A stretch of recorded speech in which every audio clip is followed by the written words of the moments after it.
Sunday special chicken recipe చూద్దాం. ఇది శుభ్రంగా కడిగి ఉంచుకున్న చికెన్. ఇది చికెన్ కోసం తయారు చేసుకున్న మసాలా. ఇందులో అల్లం, వెల్లుల్లి, కొంచెం పచ్చి కొబ్బరి, పచ్చిమిర్చి, కొత్తిమీర అండ్ కొంచెం చెక్క, 2 లవంగాలు వేసి బాగా గ్రైండ్ చేసుకొని ఉంచుకోవాలి. ప్యాన్లో ఆయిల్ వేసుకొని అందులో కొంచెం కరివేపాకు, టమోటా, ఆనియన్ వేసి బాగా ఫ్రై చేసుకోవాలి. ఇది కొంచెం బాగా ఫ్రై అయ్యింది. ఇప్పుడు ఇందులో చికెన్ వేసేసుకుందాం. చికెన్ వేసాము. చికెన్ వేసి బాగా తిప్పాలి. ఇప్పుడు ఇందులో కొంచెం ఉప్పు, పసుపు ఇప్పుడే వేసేసుకుందాం. సరిపడంత ఉప్పు చూసి వేసుకోవాలి. సరిపోకపోతే మళ్ళీ వేసుకోవచ్చు.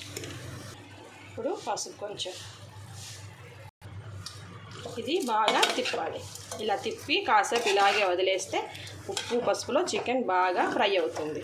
50% ఇక్కడే కుక్ అయిపోతుంది. తర్వాత మనం మసాలా యాడ్ చేసుకోవాలి. బాగా కలుపుకున్నాక కాసేపు మూత పెట్టేద్దాం. అది బాగా మగ్గుతుంది.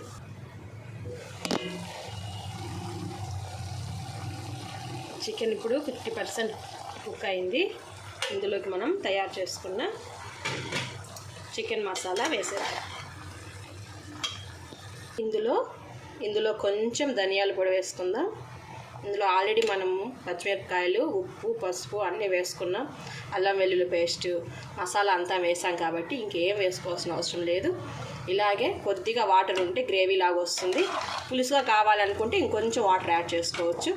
ఇలాగే ఒక 15 to 20 minutes వదిలేస్తే మన chicken curry recipe ready. Happy Sunday to all.